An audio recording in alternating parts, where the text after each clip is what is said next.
nilalagay yung battery ko. Tapos ito yung So mga... ito, ano to? And then, Plastic. acrylic board. Ano sir? Fiberglass. Fiberglass Fiberglass. or plastic.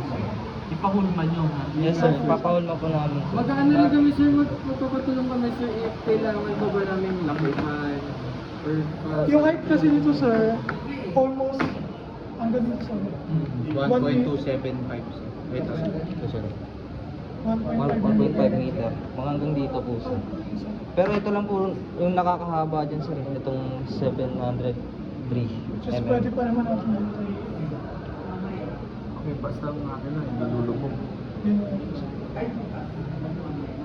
Well, hindi naman siya hayaan na parang yung may butas sa loob. Kasi intact naman siya sa isisil talaga naman para if ever man gumanan, hindi siya basta talaga lulubog. Mapasukan ng tubig.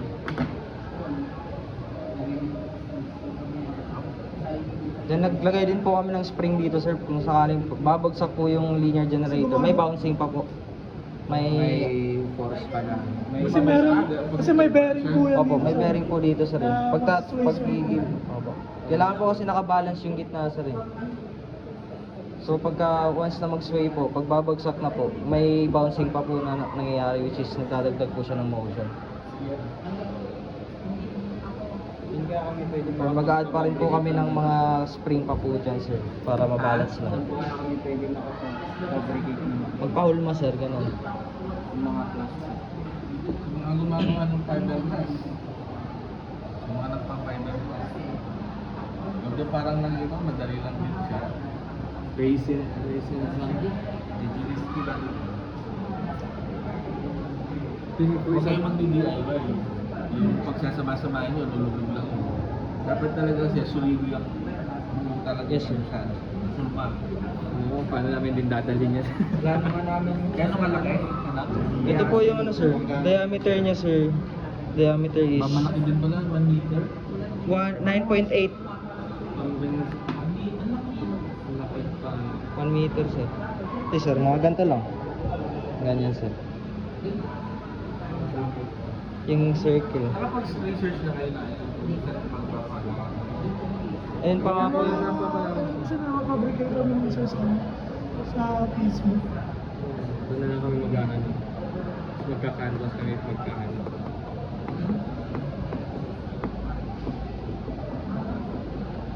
Dito sir, kina-question ba, ano yung most deserve ko na question sa design sir?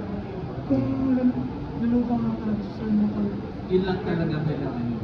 Pag lumutang yan, no question. Materials tayo dyan. So, tapos kung anong gagamitin materials dyan. No question asked. Sa testing na gagawin ako, kasi ito sir, sa methodology po, may mga, ito sir yung sa calculations. Tama. Tama talaga Tapos, meron kaming mga sir na propose na ang tawag dito, procedure na gagawin namin sir. Saan yung Tapos, gagamitin itong inductors na? di ba ka natin na sir? Hindi naman din. Yung density formula Formula sir. lang. Ang formula Buoyancy lang pala sir. Ang formula lang ang gagamitin ninyo yung mag-size lang ng battery. Size ng battery. Mag-size lang ng battery para sa battery bank ninyo. Yung buoyancy ng design namin sir. Isa din. Buoyancy. Design din ng buoyancy. Paano kayo mag-come up with na safe siya yung design din. Sa buoyancy din. Sa number of pwedeng sir. Civil lang kakausapin niyo dito. Civil or mechanical. Yung design nyo ba na ganito is okay na siya? With gas buoyancy. Nakakilala ko na Para yung design ninyo,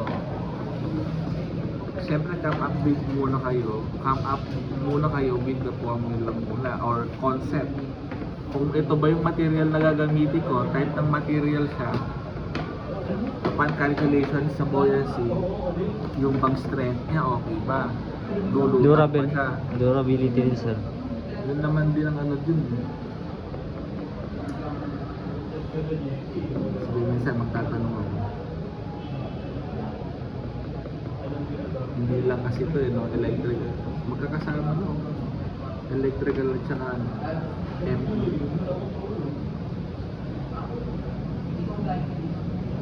Or civil.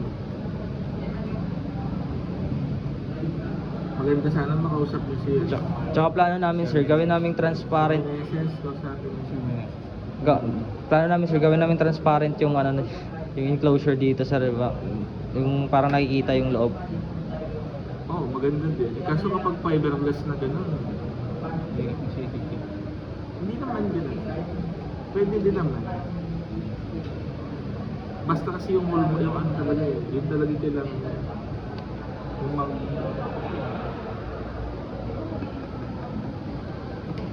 yung mag-uhulman. Lumaki pala talaga siya, kala ko box lang siya na gano'n. Hindi po sir. Kasi nag-change siya na, yung una po parang bangka po kasi yung idea namin sir. Hindi, akala ko nga box lang. Yung box lang na lumulutang lang siya. Tapos naka-separate yung mga electrical Kasi sir, ang components. ano namin sa boxer, may mga edge siya. So pag umikot siya sir, hindi magiging stable. Maliban dito sa bilog talaga, pag umikot siya, kumaano talaga yung... Wala naman kung Kahit anong klaseng wave. Kaya tumikot siya. o ito lang, mawawala ito. Pero ilalagay nyo yung battery dyan, no? Tapos na yan dito. Battery. Sa gitna. Taas. Center. Maliit lang naman yun, no? Kaya na mag-resist naman. Kailangan pa natin i-weight lahat ng pag umikot. Tsaka, ibabalance din natin yung weight dito sa loob na to. Ang importante naman din, yung mga pinakabigat, yung pinakamabigat, yun yung nasa gitna. Center. Yung sa center of ground. Hanapin ko natin center of Point.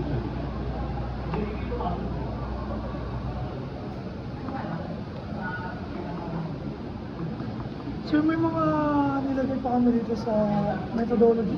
Actually, hindi kasi namin sir yung alam yung parang pinaka magiging susundan namin sir sa paggawa ng methodology sir. Kaya parang naghanap na lang kami ng mga ibang Tanggalin nyo to, ha? Tanggalin nyo to.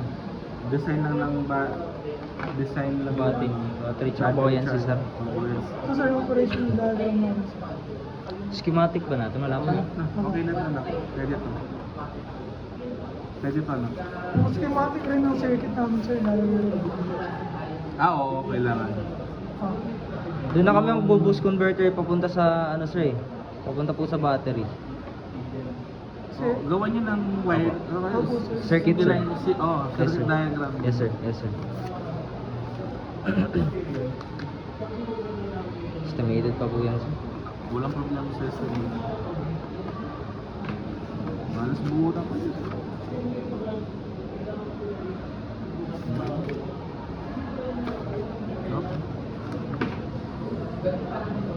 Ganito nga, ganito nga. Gagawin nyo to. Installation, opo sir. Yung Assumption pa po. Setup procedure. Mga future possibilities. test procedures, possibilities. So, mga, Huwag kayong maglalagay ng hindi nyo kailangan.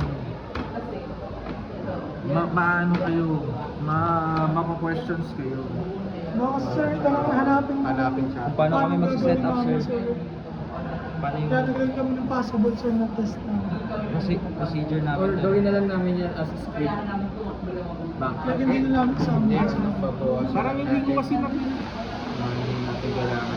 Hindi, tama. Ito, sorry. Hindi ko masyadong iba kasi itsura eh. Descriptions lang ng per item na. Okay sir. Okay lang. Paano ko ba?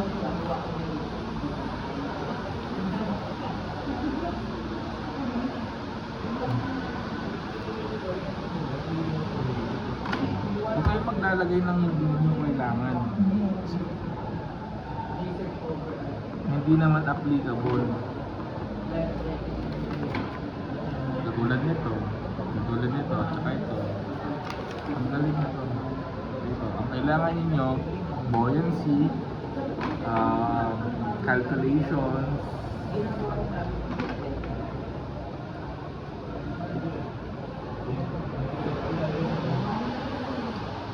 Battery. Calculations ng battery. Hindi ko pa lang. Physical. Yung calculations ng load, calculations ng design ng battery ninyo upon given requirement. Like for example, yung sinabi ko nila na yung load ninyo ganito, Hours. decide ninyo paganahin siya ng 12 volts. So, i-calculate nyo kung ano yung battery design nyo doon. Na magka-come up kayo doon.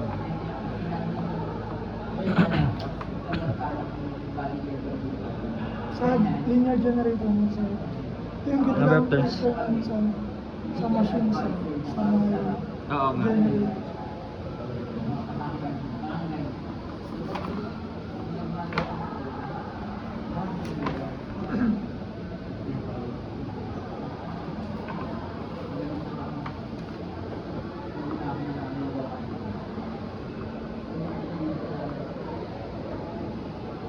So, ibig sabihin, ito solido to.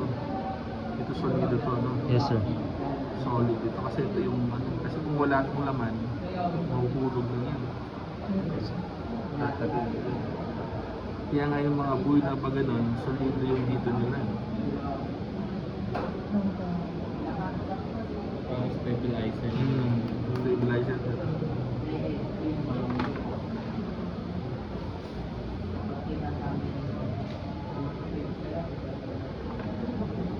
Kasi anak.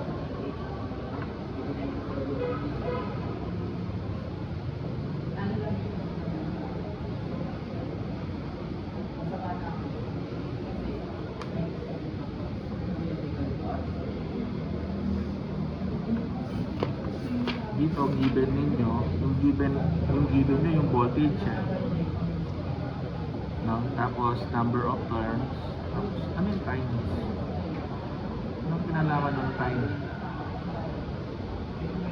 Yung kasi yung form, yung kasi yung formula sa ano, change in time sir.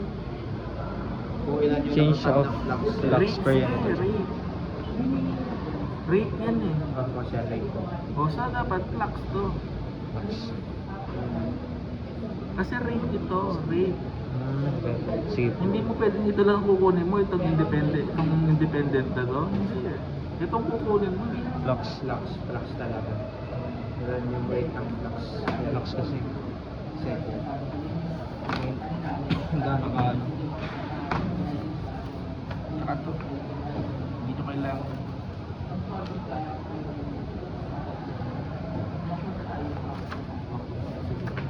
Una, sa number 1, ang aabangan lang talaga ni Sir Paul dyan. Ayan, yun ang aabangan Yan ni yung Sir. ano, lalagay natin. Pangalawa, ano yung objective ninyo? Ano talaga yung purpose ninyo kaya kayo nag-harness ng energy sa ano? Postal illuminator. Pwede naman sabihin naman sir, yung as ano eh, parang sa para sa mga community pa rin sa mga Ano mo masasabi sa mga Postal illumination. Kasi, sir, yung mga isda nga, kasi yung madilim na katulad ng bandang dulo. So, May indicator siya sir na indicator, maalala mo sa yung maliwanag. dapat ito yung sasabihin niyo dito. Postal illumination. So, 5 watts, gano'n kaano yung 5 watts? Maliwanag. yung lumens siya sir. Yung lumens. So, dapat, kung gano'n ang gagawin ninyo, kung ilaw nyo, ganito siya, gano'n siya. May illumination ano din kami, sir? Formula? Sa illumination. No That- need. no need na, sir. No need Even naman. ano, Kasi ang gusto lang nila, visible lang yung ilaw ninyo. Visible lang natin siya na ano. So dapat nakabahay ito. Or meron siyang diffuser. Diffuser, sir? Diffuser. Parang yung sasakyan. Parang yung sa sasakyan. Yung sa motor. Ay, yung headlight ng sasakyan. Parang sa labas lang din siya. O, paikot. Diffuser. Paikot ng 400 to- para pumalag yung ano. Para illumination lang talaga. 400 to 600 lumens ang 5 watts. So ganun ang ano na. Yes, sir. Bigyan nila ng diffuser. Ngayon, Anong kulay din? parang kumalat yung ilaw sir. O, kakalat yun. Kasi sabi nyo kasi, coastal illumination for fishermen. Tapos, babaguhin nyo itong ano na to.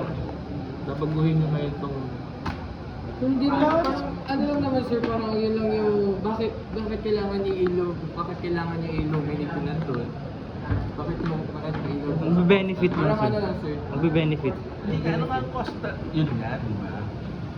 Okay, ganito ang tanong ko sa daan. Pag nakikita nyo, para ganito.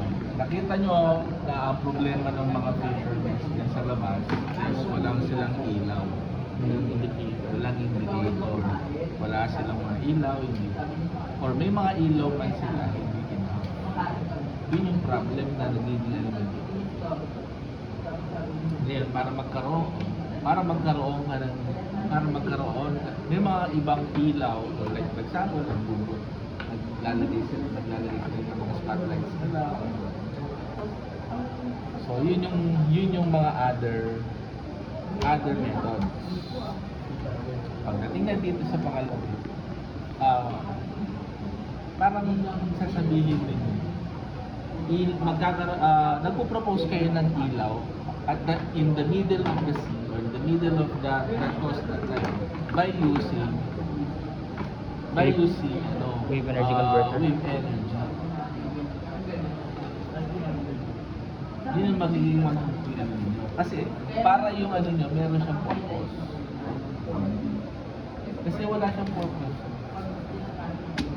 Kapag itong sinabi mo,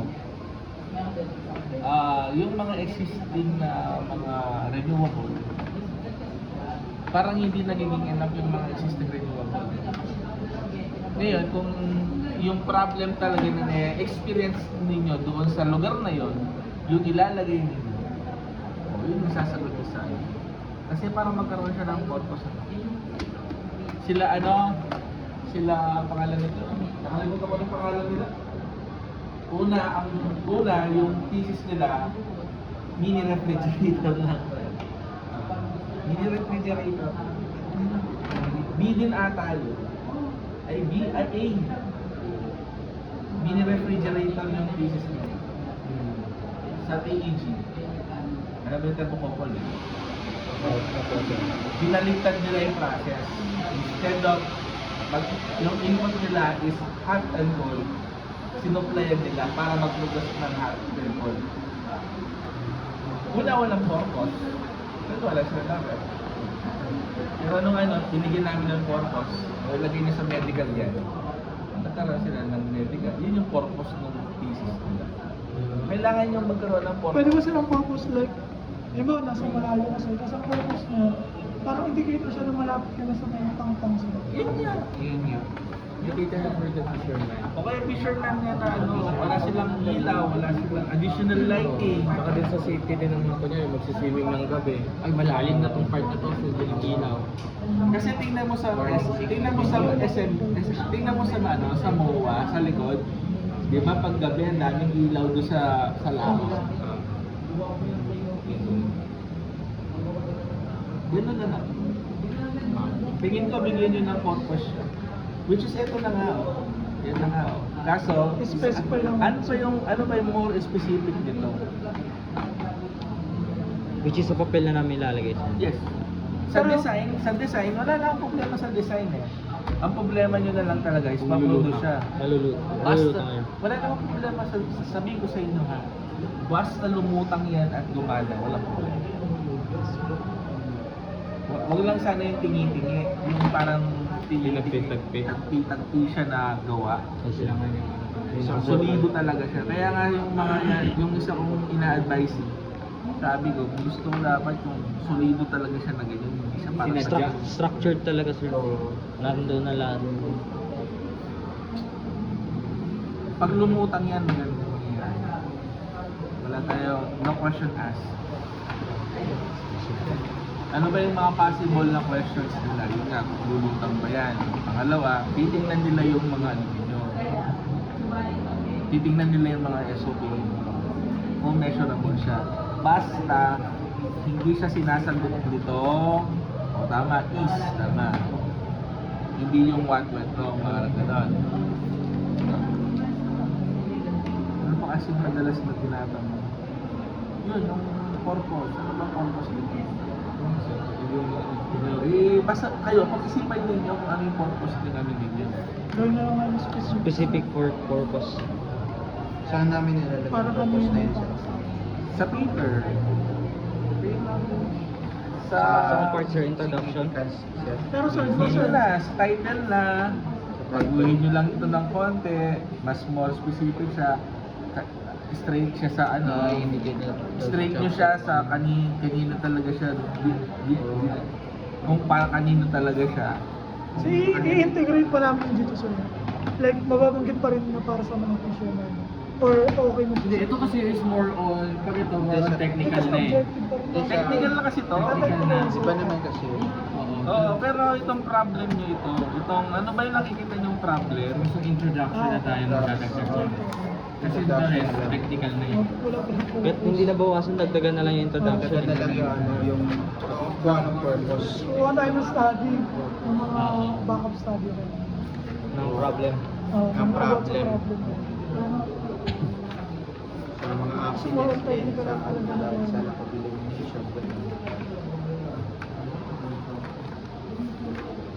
Ito alam nyo na to ha. Sir. Sabihin nyo na lang kay Jessa. Anong gagawin niya? Ito, isang input lang. Isa na lang yung intro.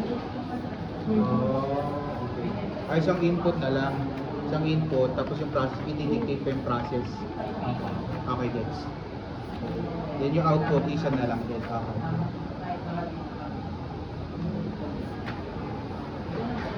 Plywood. Magbabago pa yun. Babago rin namin. Papaguhin pa namin. Kagabi lang kami nagbago ng design.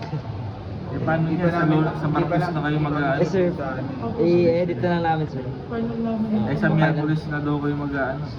Thursday kami, sir. Thursday. Thursday yung MB. Thursday yung B, sir. Thank you, sir. Para magawa namin yan, sir. Copy mo yung section lesson.